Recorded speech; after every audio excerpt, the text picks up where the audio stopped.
ये खुशी वैसी है जैसे कोई मजदूर सुबह मेहनत करने जाए और शाम को उसे उसकी मजदूरी मिल जाए।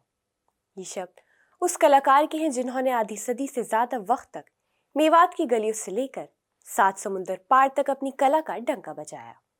मेवात के गांव में भपंग बजाकर आटा मांगने वाला कलाकार आज पद्मश्री से नवाजा गया है।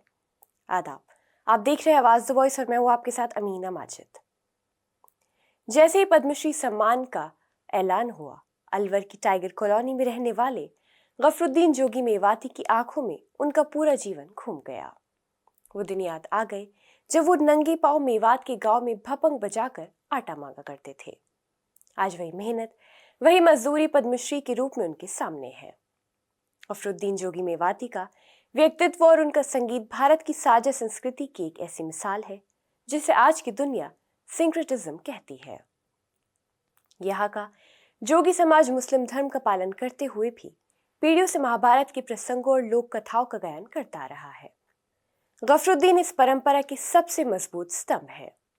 राजस्थान के डीग जिले के कैथवाड़ा गांव में पैदा हुए गफरुद्दीन का बचपन किसी फिल्मी संघर्ष से कम नहीं था। सिर्फ 4 साल की उम्र में गफरुद्दीन के हाथों में भपंग थमा दिया गया था।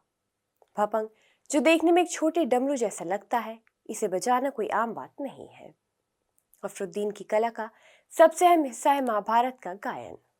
मेवाती लहजे में कही गई ये कथा इतिहास को जिंदा कर देती हैं और ये साबित करती हैं कि कला की कोई धार्मिक सीमा नहीं होती।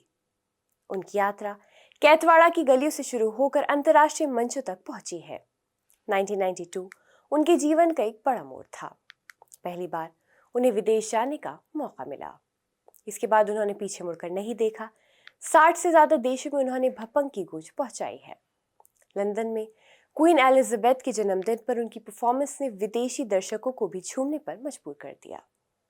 उन्होंने अपने जीवन काल में 3000 से ज्यादा लोकगीतों, दोहों और कहानियों को याद किया और उन्हें संरक्षित किया है। उनके परिवार में आज 8वीं पीढ़ी इस कला को आगे बढ़ा रही है।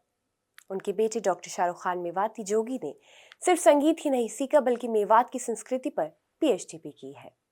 वही पद्मश्री मिलना उनके लिए मंजिल नहीं बल्कि उस सफर की नई शुरुआत है जिसे वो मरते दम तक जारी रखना चाहते हैं।